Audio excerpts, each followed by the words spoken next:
Right.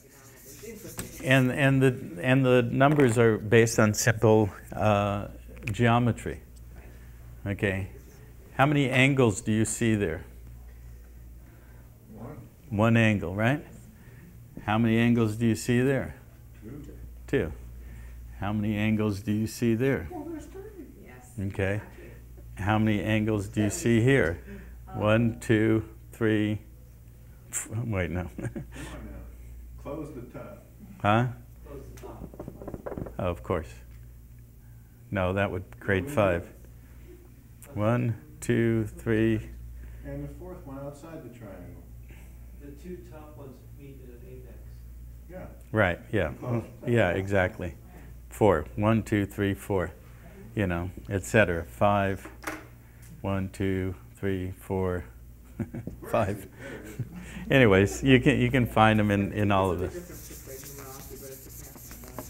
Okay. So remember, we have the twin pillars, which is the number 11. Yes. I showed you where the number 10 came from. Okay.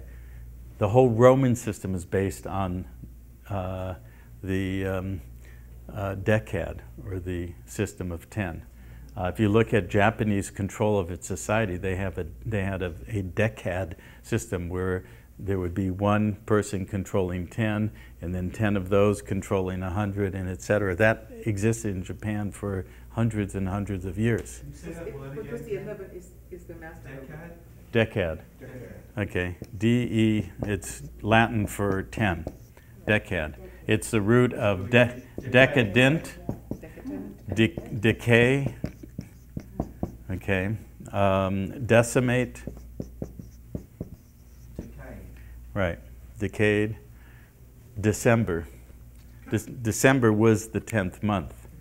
September is 7, sept, oct, October.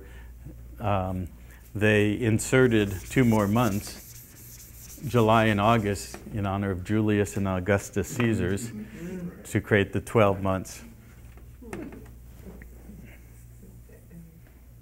And 11 is the master number, by the way, numerology. Right, right. But don't think it's special. No. It's all based on this. The elite, the Illuminati, the enlightened ones, the esoteric schools, all were taught sacred geometry, numerology, astrology, astronomy, all of this stuff. Why? Because those were the mechanisms that they would be instructed of how to control the masses, how to construct the prison. And now today, in the New Age environment, everybody's studying all this stuff as if it is special, you know. If we were in a prison and there were bars, you can be damn sure they would be precisely, numerically, geometrically spaced, you know. And if we were in that prison long enough, we might start being fascinated with that geometry and that numerology. And after a while, we might even start worshiping it as special because it was our reality, you know. So all of this stuff we've all been pursuing, I'm sorry to say, Barbara, but probably a lot of that stuff in your store, all those books that we've bought and filled, and all of the things we've been searching for externally are nothing but more than the prison bars, the bars of our prison. Why? Because it's part of the mind. It's the construct that the elite were told or taught how to use to construct. But they're not only fascinated with it, they're hardwired addicted to it, okay, to the point of insanity, you know. Everything about what they do is numerologically based. So remember that we had this basic picture of, you know, if the rod, and this is, we're looking down, bird's eye view of the shadows cast by the equinoxes and the solstices, we would basically get this, okay? Now, if we were to divide this, remember the 2 pillars split, we would basically get the letter K forwards and backwards, right? What number is the letter K? Roman? 11, okay? So we have the 1111. For all of you real New Agers, remember in the early 90s, this woman who came out, whose name was Solara, No, I don't remember her, but I know. Okay, and her whole thing was the birthing of the 1111, and she talked about the 3 stars of Orion, and she called them El, On, and Ra. Okay, and all of us New Agers thought, well, that's just wonderful, you know. And it was all about the dark and the light and this and that and the other and all these things. It was all myth and fantasy, but we all were searching and we wanted to know something. It was all about the 1111. It was just the new download of the same old pattern structure of belief systems that the next phase of, you know, moths attracted to the light would be fluttering around. So we have the 3 bodies in the 3 stars in the belt of Orion corresponding with the 3 pyramids that literally do hold, you know, Giza, if you took the landmass and you put it all together, which once upon a time it was all together, by the way, because the planetary body was about 4 times less in spherical size, and then as it increased in mass, as we concretized our embodiment into physical matter, it created more and more and opened up, you know, the oceans and etc. But this is the exact center of the physical mass, landmass of the planet, okay? Grounding in and holding, being built right around the end of that last 13,000 year cycle, the beginning of this 13,000 year cycle, leading up to 2012, the end of the program. What's the program? The program was that the elite and those who followed Anu and the instructions on the plains of Charon would bring down a complete lockdown, perpetual and eternal, of the human race, the creator capacity, eternally imprisoned, eternally a slave, bonded by our agreement and consent by contract to a system of externalized projection of our creator capacity called money, which is nothing more than a lunar cult controlled by the solar cult and wrapped in the stellar cult to lock us into our own prison. Okay? I've heard you say that so many times, Ken, but I keep hoping you're going to go to the matter of what do they expect to gain by that? Well, the guys at the top get the bennies. They get to, you know, live as the gods. But we'll get into. Let's not get into philosophy or anything like that. I'm structuring the decoder ring for you. Gotcha. Okay. So we have that 50, that number 50, corresponding to the 3 bodies and the distribution of the sound tones of the sacred language or the Sanskrit in the body, the inscribing between Sirius and our solar system as the solar double helix of the DNA code. Lots of other correspondences with genetics. I don't know that I want to get into that, take us a while, but if I had more time to go into how I've looked at many things, sacred geometry based on the 5 Platonic solids. People familiar with that? You've studied Drunvalo's work. It's all about, you know, the tetrahedron and the cube and the octahedron and so forth. If you take a tetrahedron and you take 20 of them and you stack them on the faces, it will create a helical structure, okay? And then the third one is, of course, the 7 chakras. What's the third major planetary system that we're all fascinated with these days? Is the Pleiades, the 7 sisters, you know? And it's been fairly conclusively established that the 8th or the octave star in the Pleiadian system, and it's Alcyon, which is the central sun that we go around every 26,000 years. The 8th star is, guess what? Our star. Okay, we are part of the Pleiadian system. You know, we are the octave. And so it's all locked into a control system, and that's the stellar extension of it. I'm going to come back to this in a minute. But then let's look at the planets. Okay, if we go outside of the party platform that tells us certain things, you know, like, you know, the pyramids were built 4,000 years ago by a bunch of slaves rolling the big stones on dirt ramps and all that kind of crap. And at the same time also the creation or the structure of where our externally manifested planetary systems are.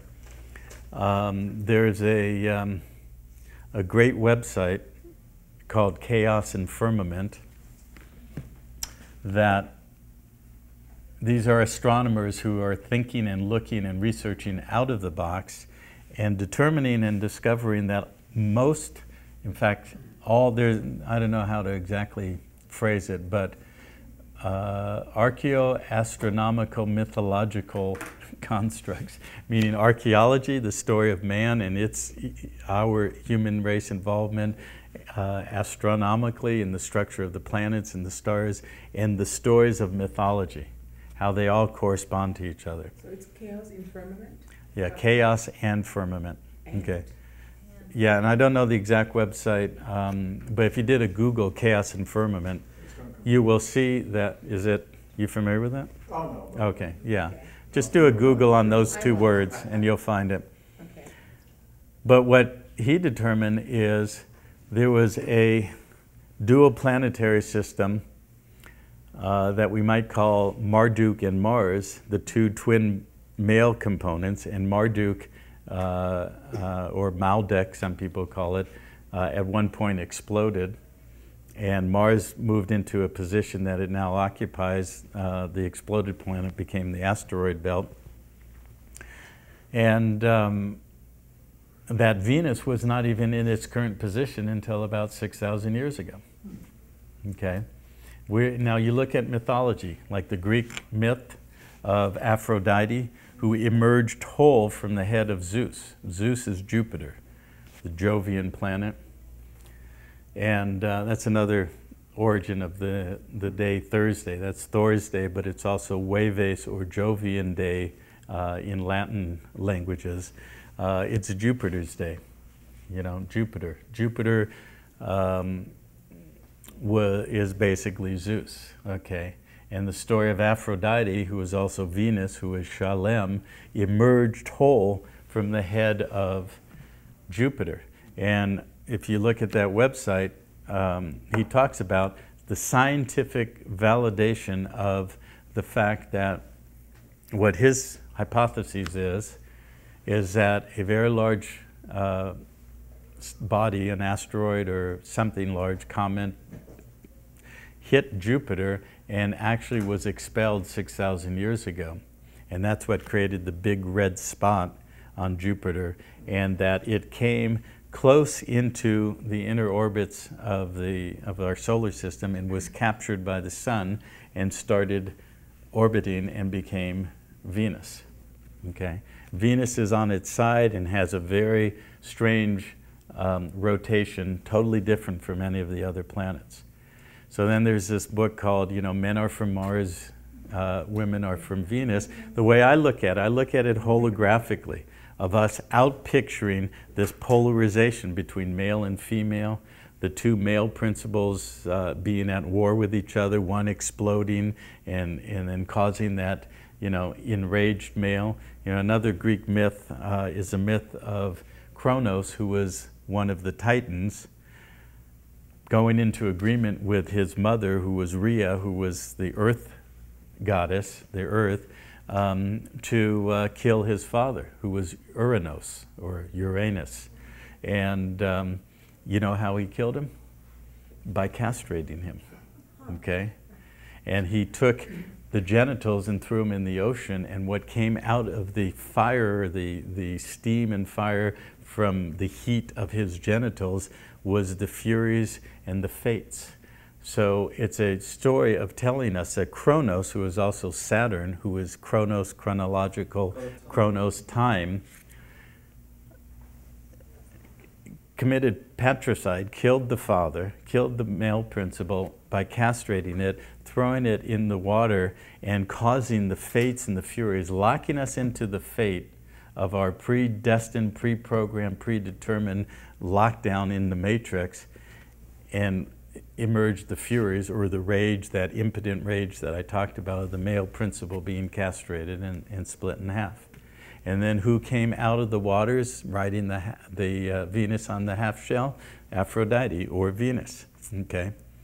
Coming out of the killing of the masculine and then being subjugated in the inner orbit and being placed where Venus is, okay? And then settling in there. The interesting thing about Venus is, here's the sun. You know, of course, there's Mercury, there's Venus, and then there's the Earth orbit. That in relationship to the Earth, Venus makes a very precise orbit in terms of time. It takes exactly 8 years to complete. And during that 8-year period, 5 times the Earth, Venus, and the Sun are aligned where the Sun occults or hides or, you know, eclipses Venus. So 5 times in 8 years. If you were to take the 5 positions where that takes place and graph it, it creates a pentagram. Okay? So here's your shalem, your astro-mythological construct of the outpicturing of capturing the feminine inside the Earth orbit, with Mars on the outside being the, you know, the god of war and rage and violence and all the rest of it, creating this pentagram. The other thing about Venus is it's called the morning star and the evening star. And because of how it is on the inner orbit, at some times of the year it rises in the morning, sometimes it's in the evening. And if you graph how it moves through the sky point by point every day and through the period of its morning and its evening, it basically does something like this. You know, these are all points along every day along the way, okay? Remember we talked about Scandinavia being the source of it? Remember, you know, the Viking helmets with the 2? That, you know, but that became the origin of the term horny for fertility, the term, you know, inverting the feminine and turning it into the devil, you know, putting horns on statues of Moses. Okay, the origin of that was that he was taking on the control of the feminine, okay? But that's a literal astronomical fact that this is what, you know, the orbit of Venus does. Is that in retrograde, that it does the horn? It's just from No, our it's, perspective, but we observe yeah, it. our observing of the sky. Now the other thing about Venus and Mercury, so numerologically we have the number 5. Don't want to use that one. We have the number 5 and the number 8, which of course if you multiply equals 40.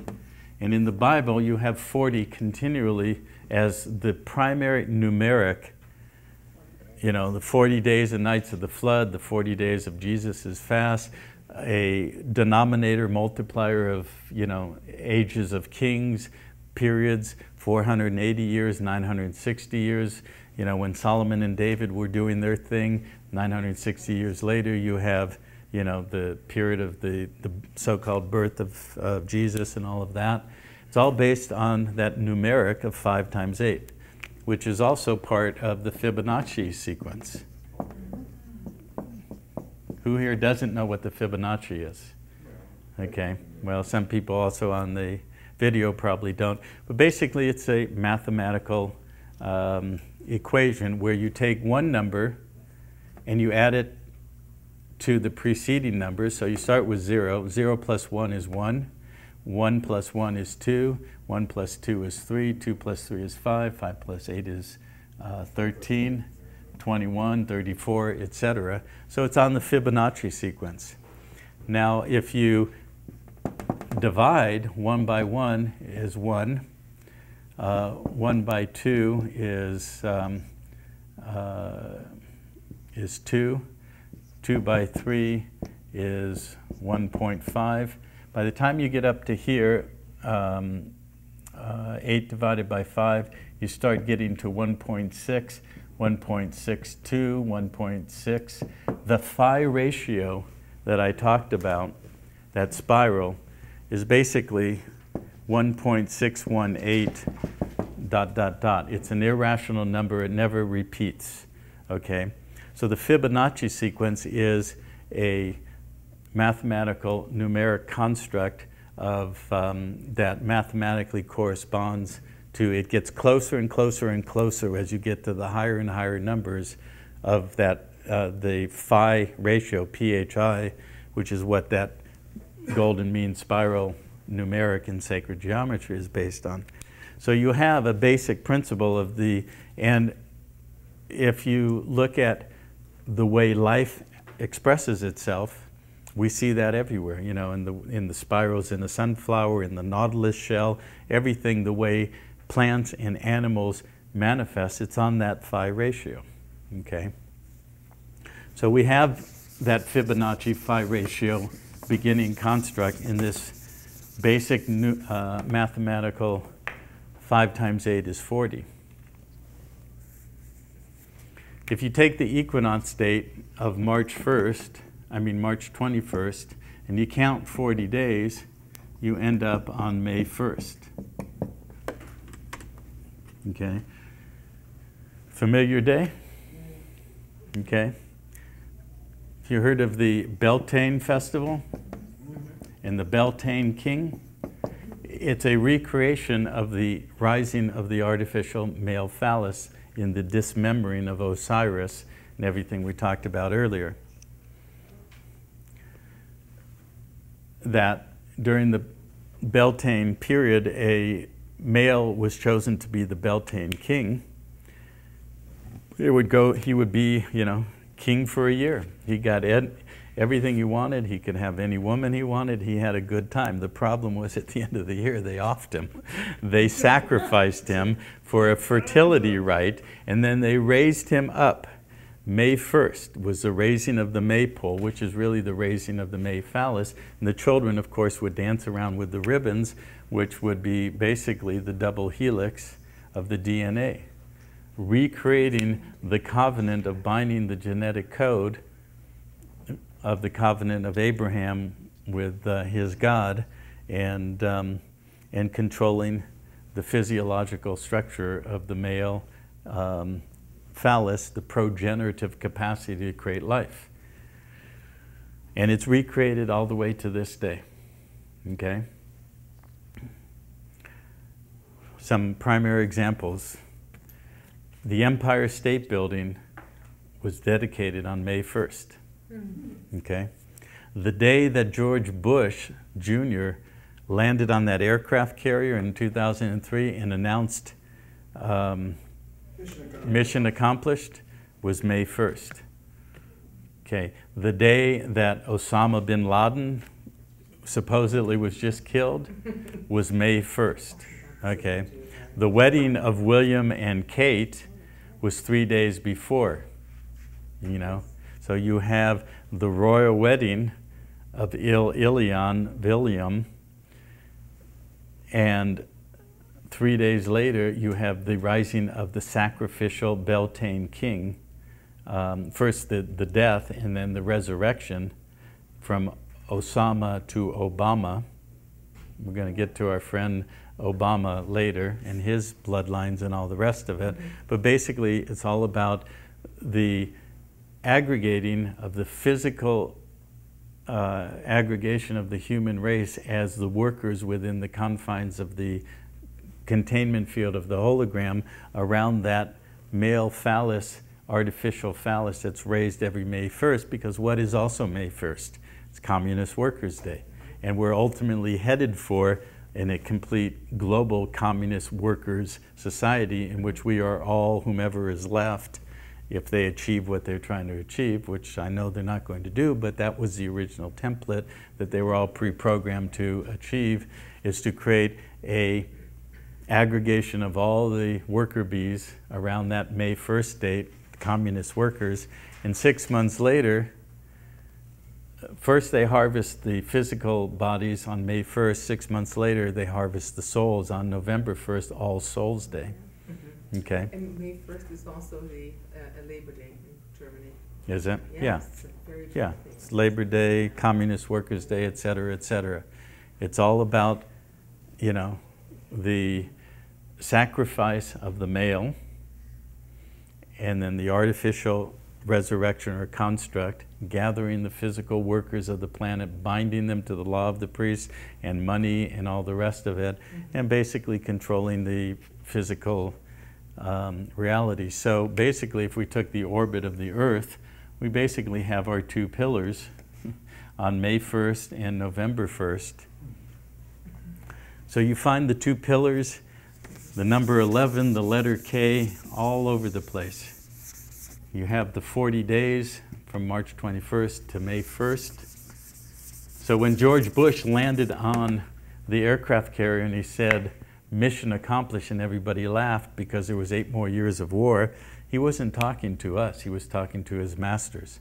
I accomplished the mission you set me to do. The mission he was set to do was in the biblical Old Testament system, Yahweh, the male principal God, has a female consort. Her name is Shekinah, or the Shekinah, okay? Basically, the Shekinah. And there's something called the rising of the Shekinah before the Sun King.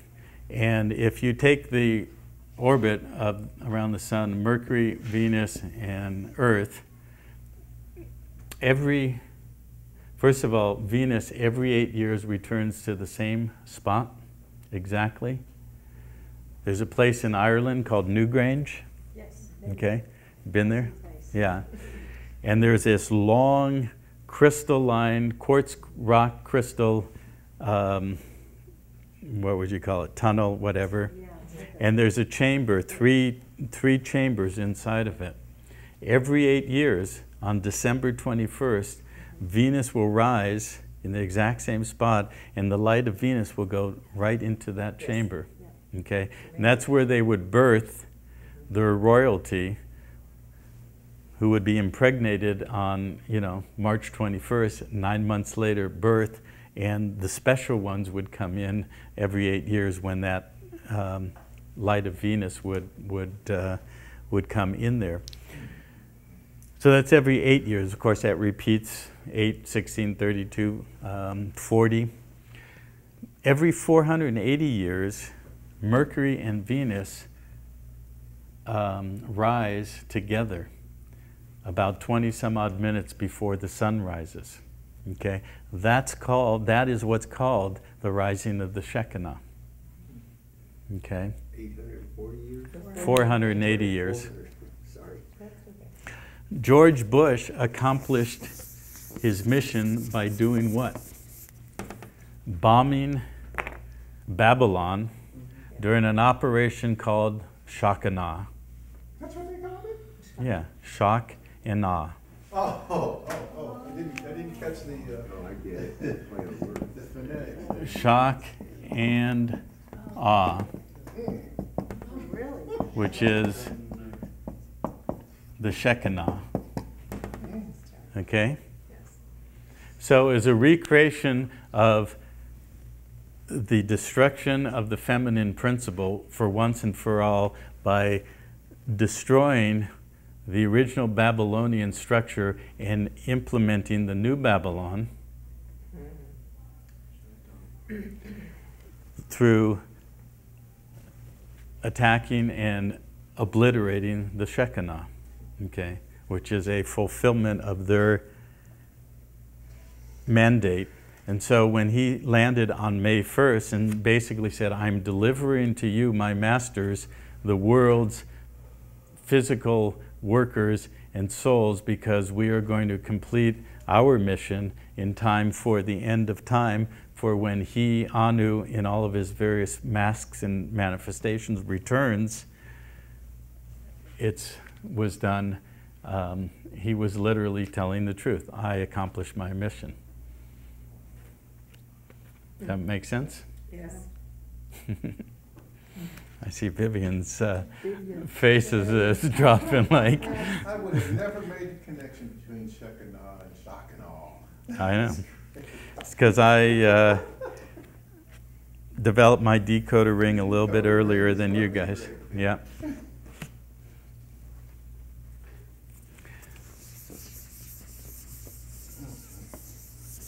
And of course, we have the two Ks, which are the Hyksos, which numerologically is 1111. You know what the address of the IRS is in Washington, D.C.? No, no. It's 1111 Constitutional Avenue. God. I'm sure that surprises you, right?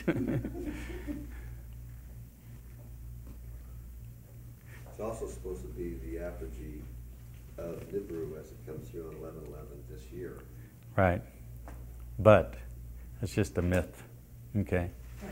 The whole Zechariah Sitchin translation of Sumerian text, although being perhaps relatively accurate, of course it has his own subjective agenda and all the rest of it, but the fact is we've heard the phrase, the victors write history. Well, who wrote all of those? Okay. And again, if they were going up to the plane of Charon using the monoatomic mana to access the template for the end times, they were going up there and they were writing what was, this is the, you know, whether it's Nostradamus, John for Revelations, any prophecy was simply somebody accessing that template and writing what was already in place, simply to be manifested at the end of time. Okay? But you will notice one thing, in the last 10 years, it's not falling into place. Okay, a lot of it is, but ultimately it isn't. So next year, 2012, is the end of that template, but when it doesn't lock into place, because we collectively have done enough to knock it off of its track, then the shit is going to hit the fan big time, because, you know, and it already is. What we see happening today, they're not fulfilling it. It's not locking in. They're running around going, this doesn't make sense, because, you know, we've been told for 10,000 years that we just had to do what we were told to do, and we would be given, you know, control, and the master would return and so forth. It ain't happening. But back to the Sumerian texts, they were simply writing the template to lock into the mind like a holographic insert. You know, there is no Nibiru per se. Yes, there's some planetary bodies or celestial bodies orbiting around, and Elenin that's going to come around here soon and things like that. But it's a mind construct. It's a holographic insert. Okay? Because if you insert something, and if we're biocrystalline virtual reality projecting units, and we indoctrinate ourselves sufficiently for whatever that myth is, the second coming or Nibiru or all the rest of it, we will keep creating it until it's real, at least in the mind. Okay? So don't expect Nibiru to show up, or the Anunnaki per se. Well, didn't you say that the eighth star of the Pleiadian is our Sun. companion star or our dwarf star? It's our sun. Okay, our solar system is the eighth. You know, but that's just an astronomical fact. Okay, and so all I wanted to get there, and of course I'm stepping over a lot of this and just giving you the framework of it, you know, for you to continue your own research, and perhaps all of us collectively to continue the research. You know, my job has been to crack the code, figure out the puzzle, get the basic decoder ring. My desire is, it's not just me, let's all start pulling this together and removing the veils of illusion to start building the consensus of what is real, you know, the apocalypse, which just means to open and reveal of the truth of the matter, of how we have controlled ourselves, allowed ourselves, accepted and allowed this construct of the prison, you know, and start dispelling or dispelling illusion. And since we're in a hologram, if the part shifts its perception of reality, it starts influencing the whole. So how can we change this whole story? Where is the capacity to literally clean this place up?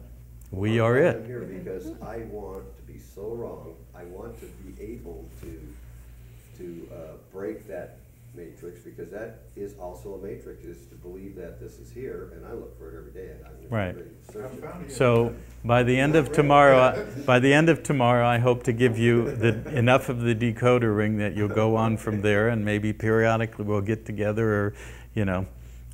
My goal has always been to have the financial wherewithal to support really deep and wide research and bringing all of this up, so that we can, you know, start putting it out there, and all of the people who are sincerely seeking the truth, you know, and have that passion, you know. And I talk about debunking the Judeo-Christian mythological construct, the New Age construct, and everything in between. Well, I've been one of all of those. I've been there, I've embodied it, I've taken it on, you know, so I'm not talking outside of myself. But what I am trying to say to anybody who's holding on to that is, consider the possibility that we've been duped, and we've allowed ourselves to be duped, and that the passion in our hearts for having faith in something bigger doesn't get taken away. Just the illusions of the belief systems and the mythologies and the constructs that are overlaid that have been used to control us, okay? It's very clear. Thank you. And, you referenced the white atomic, anatomic gold yeah. that they craved and developed. But you've never really talked about what their beliefs were about using it as a substance. Well, I don't think it's necessary to discuss in-depth belief. It was just the archaeological and scientific and other modalities of research and investigation that have come to light in the last 20, 30 years has shown that they were definitely, that's what they were doing. You know, the linguistic constructs that I've shown you, the physical evidence, the evidence of the alchemy societies of the last 500 years, looking for the philosopher's stone. When you go into all the literature and the history of alchemy in the last 500 years, that's what they were trying to figure out. You know, Newton and Francis Bacon, all the rest of it, they were looking for the formula to recreate mana. Saint-Germain as well? Well, let's not get into him today. So we can't get any monatomic gold anywhere now? It's all over the place. There's a lot of people producing or coming close to it. The modern emergence of it, a lot of the work came from a man named David Hudson.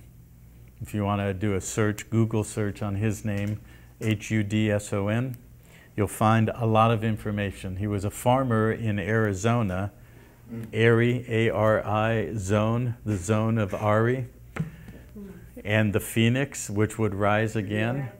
Okay, he rediscovered monoatomic elements. He was a farmer, and he couldn't understand certain soil chemistry that was giving him problems in his farming.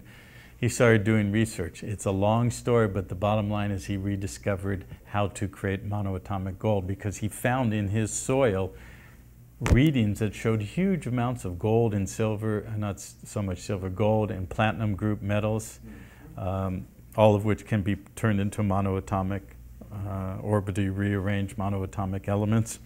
And, you know, like 250 ounces to the ton of gold and platinum and rhodium, in a, you know,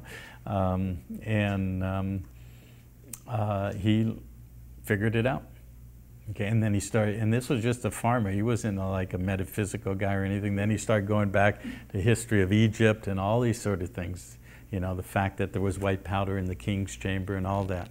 A lot of that. There might be a little, I don't know if this, I might be way off, but I'm I'm actually heading to the Dominican Republic in a couple of days, and I was reading up on a travel book, and they talk about a substance there that's really big, and it's called mono. Mana, yeah. I don't know if it's the same thing, but it's, you know, they're using it to make it like an alcoholic beverage. And so it's hallucinogenic, so. Yeah, well, I don't think, yeah, that's probably not the same thing. But there are a lot of people, not a lot, you know, a handful of people or groups who are producing what they say is the exact replication of it, and there's a lot of debate whether it is or not. But if it's true monoatomic gold, it has certain very specific principles.